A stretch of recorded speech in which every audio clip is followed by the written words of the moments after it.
What's good, my people? Welcome into Buckets, Action Network's daily NBA betting podcast. We're in the workshop Friday, NBA slate. I got my guy with me, Bryan Fonseca. You know him all over Action Network, all over the airwaves in New York City, where we are both located. We got to get up and talk some hoops in person sometime soon, by the way. No, Catch a flight together or something, too. For real. We'll get that sorted.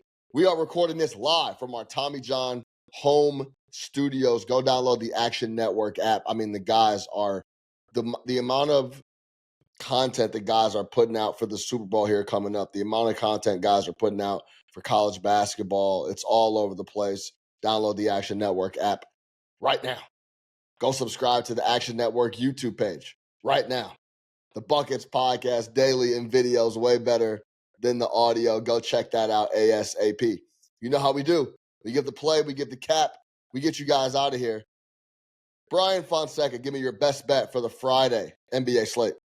We're going with Daniel Gafford, double-double. He's been on a tear lately, so let's continue to stay on that horse. Yeah, best price in the market as we record this on the double-double for Gafford is minus 115. I'm going to go with the Milwaukee Bucks team total over 116.5, right around minus 110, minus 115 in the market as we record this Thursday night. Maybe I'm getting duped here, Fonseca, but we will find out. We'll break it all down. I like this spot for the Milwaukee Bucks on the team total. All right, let's jump right into it. A bit of a funky slate here. We have 7 games on the slate.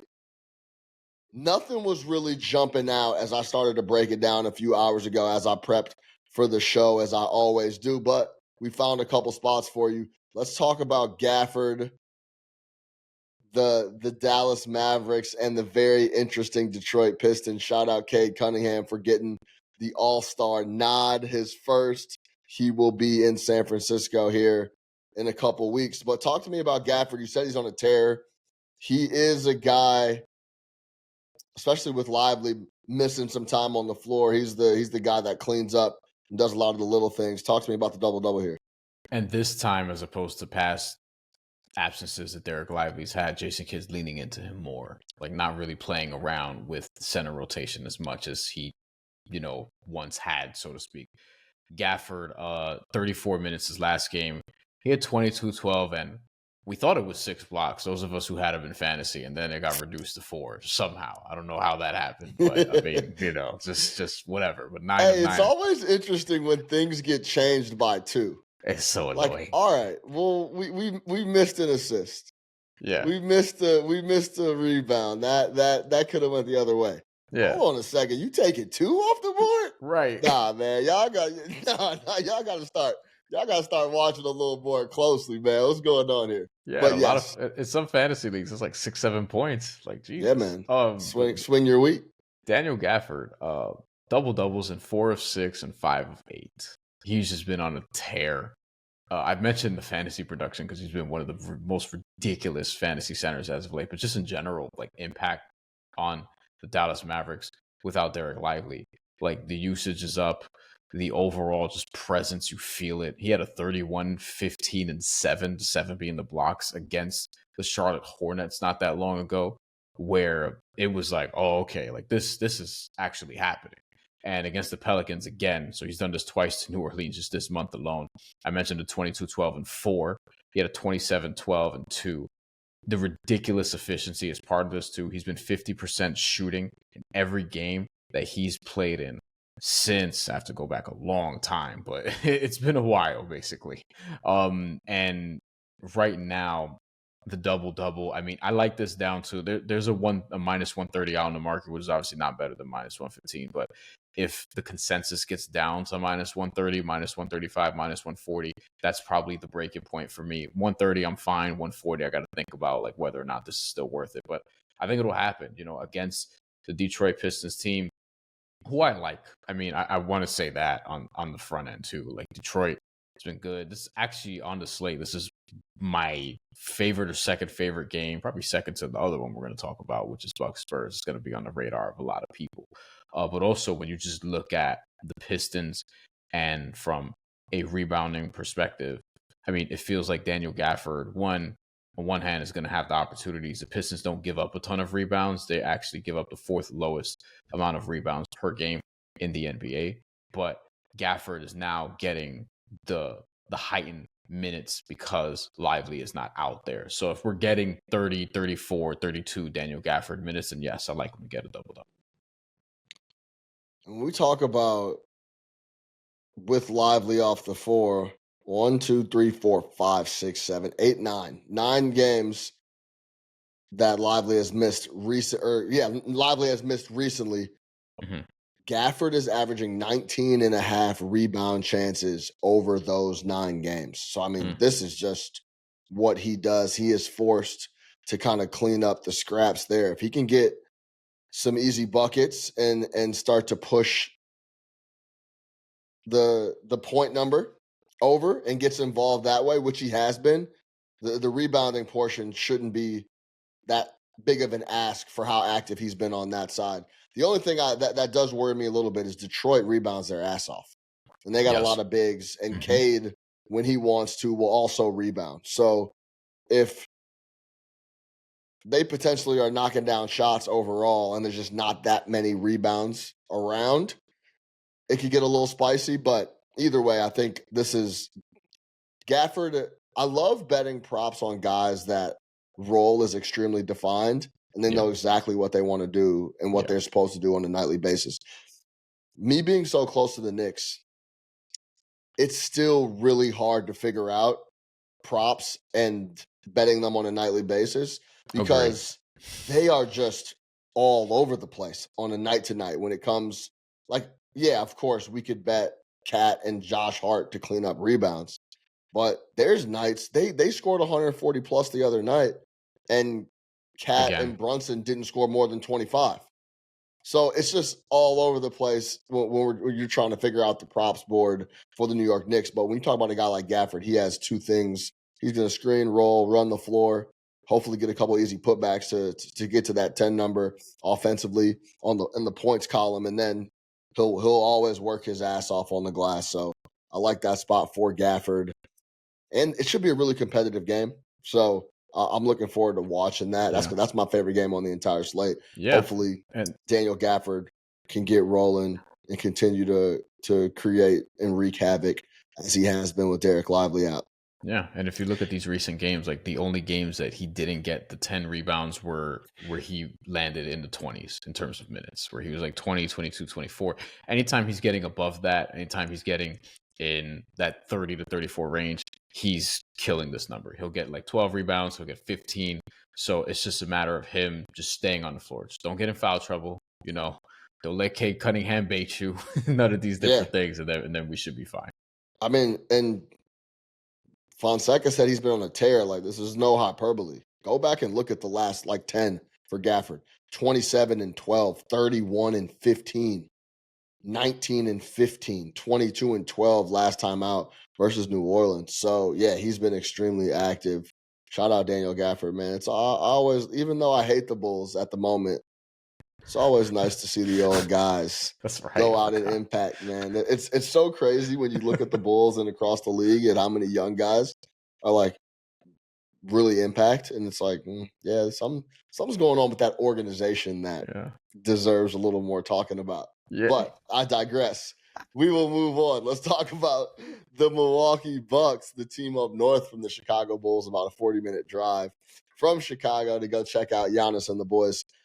Fonseca, I don't know if I'm getting bamboozled here or what, but I love this spot for the Milwaukee Bucks to hang 117 plus here on the Spurs. Let's talk about it. Bucks team total over 116 and a half, minus 110, minus 115 in the market. Milwaukee 3-3 straight up on the road in January, been a little up and down, but more than anything, I think Fonseca is the schedule has been brutal this past week. They're coming off playing 4 games in 6 days. Last loss versus Portland was the second leg of a back-to-back. And it's even more important for a team like the Milwaukee Bucks, who have an old-ass roster. Let's keep it a bean here, especially Chris Middleton. Chris Middleton had a season-high 22 points versus the Jazz. Then they tried to play him on the back-to-back, Fonseca, did not work out very well. That's He right. played 15 minutes, he had 1 rebound, 1 assist, 0 points. He took 2 shots. His usage was 8%, dead last by a wide margin for all the players who were on the floor that played more than 10 minutes. He was an absolute ghost. Those days of getting extra run out of Middleton and things like back-to-backs are completely out of the window. Don't try it. It's not happening. But for this tilt, the old ass Bucks I was just talking about are coming off 2 full days of rest. They played on Tuesday. They got Wednesday and Thursday off. And that's a spot I want to back Giannis and the Milwaukee Bucks. When the Bucks have 2 or more days of rest, they're 8-4 straight up. Last time these two played, Milwaukee absolutely smoked out the Spurs, 121-105. Killed them on the glass and killed them from deep. They should be able to control the glass again in this game. We know how much Wemby likes to work away from the hoop. We know he's just not the rebounding force a lot of the time that we like to see him be. And no Portis in this game for Milwaukee. That hurts, but Giannis, this is the spot where Giannis should have 14, 15-plus boards. Lopez should board. Hopefully Middleton can get involved and board a little bit, but they should continue to kill those guys on the glass.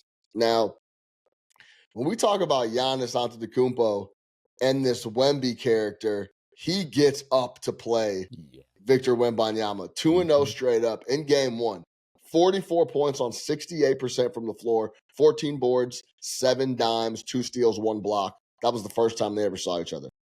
Second game was last week. He had 25 on 52%, 16 rebounds, 8 assists, 1 block. So he has got up for this spot. He loves going against Wemby and trying to, remind him, hey, it's not your league yet. I'm still around and I'm still putting up big numbers.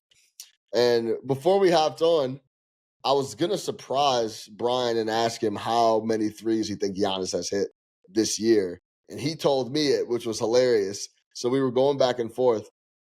Giannis Antetokounmpo has only hit 4 threes this entire season. He's 4 for 28. He hasn't made a 3 since 12-20 versus the Cavs. And as Fonseca laid out before we hopped on, Giannis still leads the East in points scored, 20 up on Jalen Brunson. Yeah. So Giannis is playing his game. I mean, there was a time last year where Giannis took 7 3-point attempts. Like, he would kind of get in these little lapses where he would just fire away.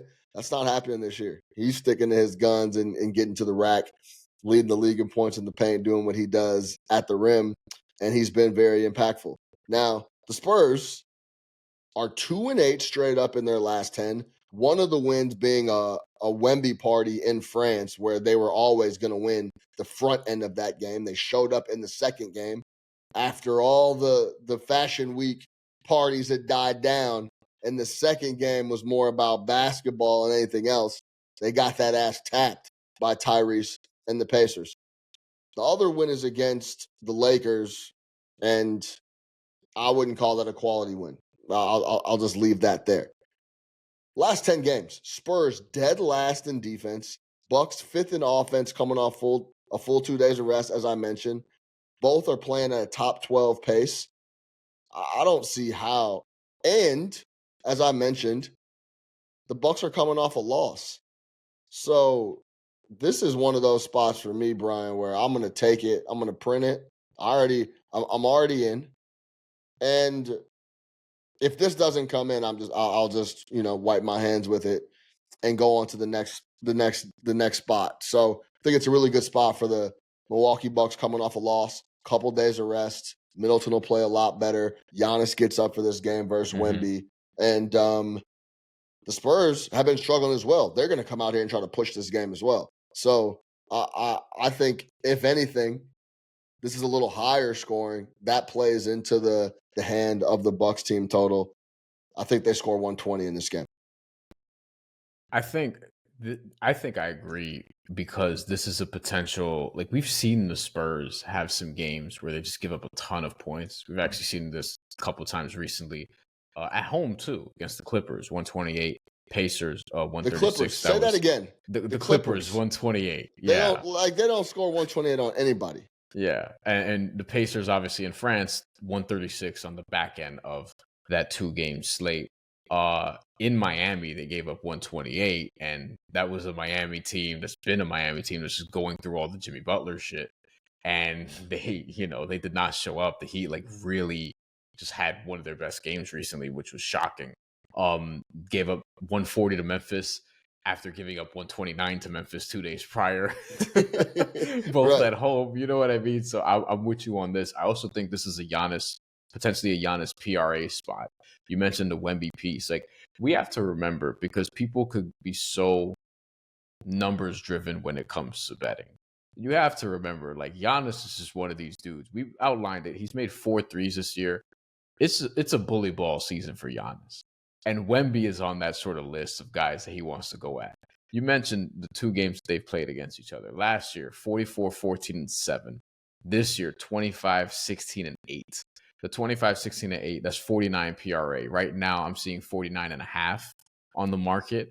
But I still kind of like the over. Like, I don't hate the idea of pairing, even if you take an alt at a couple of lower, like if you want to do 47.5 to be safe. But I don't hate pairing that with, like, the Bucks over and potentially a Bucks victory, because I would kind of lean Milwaukee here also. Like, there's a bunch of different ways to play this, but Giannis, to me, I'd be surprised if he has a quiet one against Yeah. Wemby and the Spurs. Like, I think right away, like, this is potentially a Giannis first quarter spot too, like, just setting the tone right away.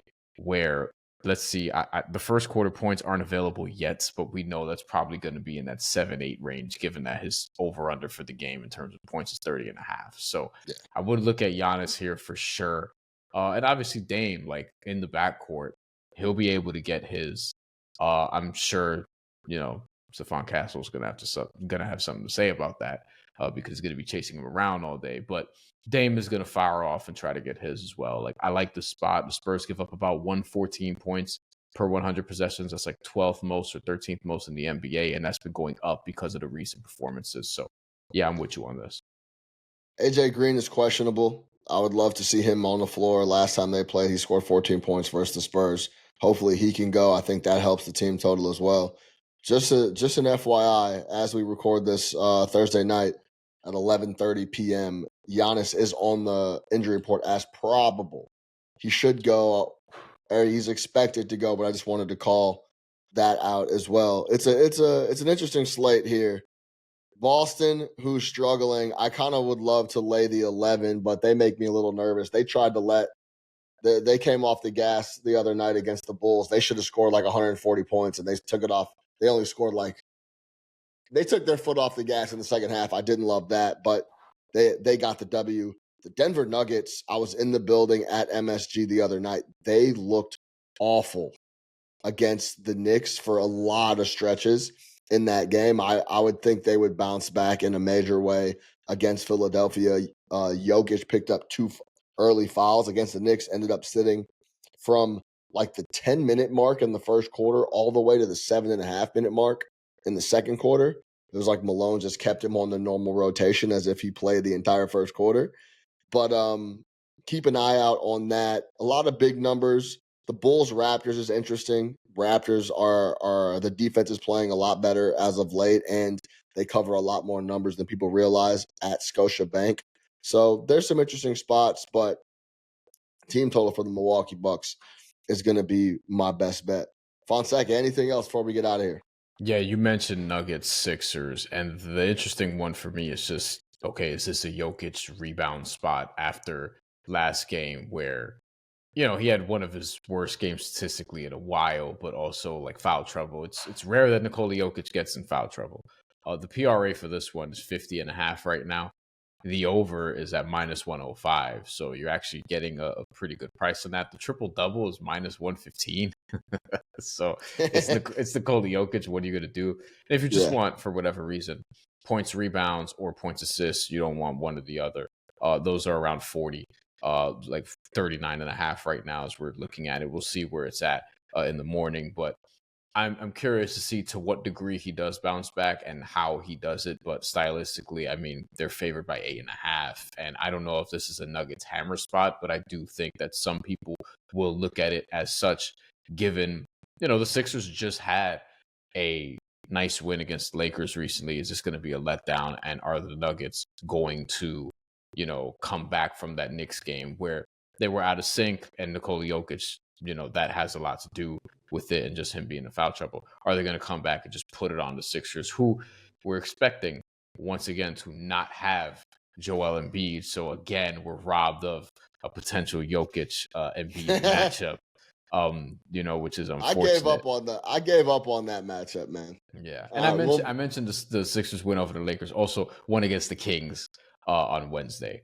The Lakers one was just fresher in my head because I just rewatched some of it, as if to say, "Hey, did this really happen?" And it did. It actually did. So, yeah, I'm not holding my breath over I used to circle the Jokic Embiid dates. Yeah, I don't do that anymore. Yeah, I have bigger concerns about Joel Embiid. I don't like where this is heading. From you don't want big men who are in their 30s now with the foot, knee, none of that stuff. It's not good. Hey man, and if we want to talk about the narrative piece of it too, it's like I got my MVP. I'm doubly paid now through 2029, 2030 for a huge number. He kind of gave us a peek inside his brain with the Philly doesn't appreciate me thing. That makes me think like I'm not busting my ass to get back for some people that don't really appreciate me. That's kind of what I took away from that. It's like, all right, so my legacy is pretty solidified. I got the MVP. I had a really good stretch of years. And in my eyes, these people in Philly don't appreciate what I've done for the city. You can argue what that even means, what he's done for them. A couple playoff appearances, you could say, but I think mentally, like that's kind of where he's at. So if you want to talk about just flat out the body portion is going to be tough to overcome, and then I don't really see the motivation outside of I guess just competing, and I don't doubt that he's a competitor, but the little extra will. I don't know where that's going to come from right now for Joel Embiid. So stay tuned on that. I would love to know the private conversations Tyrese Maxey has with his peoples. For sure. Just about all this. Joel Embiid, by the way, you mentioned the contract. It's 51 this year, 55 next year. Then the extension kicks in, 59, 64, and the player option for 69 million in 2028, 2029. He will never take less than 33% of the team's cap. And it's actually going to be 36, 35, 35, and 34 until that player option, which is to say this is over a third of your cap, and somebody who's just not very durable, is getting a little bit older. Not going to be around. You can't depend on them to be around. And I'm going to tell you right now, I'm going to go out on a limb, Fonseca, and say that Embiid's already opted in to 28, 29 at 69 million. I'm just going to take a guess. I think he's that's what we call the good old pre-op. He's already opted in to that number. To recap, Bryan Fonseca, Daniel Gafford, double-double, -115. I am on the Milwaukee Bucks team total over 116.5, -110, -115. Get the best number you can versus the San Antonio Spurs. If you want to tail these bets, look for the quick slip link in the episode description or go to actionnetwork.com/bet-now. You can click on those links. It'll take you right to those plays that Fonseca and I laid out, save you a little time heading into the weekend. For Bryan Fonseca, you know where to get him all over the web. What's your Twitter, Fonseca?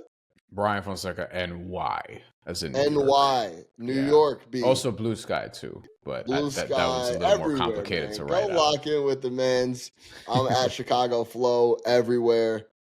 For Fonseca, I'm your host, Sean Little. Go subscribe to Everything Action Network, the YouTube page. Tell a homie to tell a friend to subscribe, rate, and review the Buckets podcast.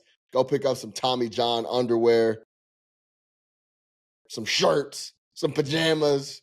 everything when you get a moment. Until next time, which will be next week, let's get buckets, baby. Enjoy the weekend.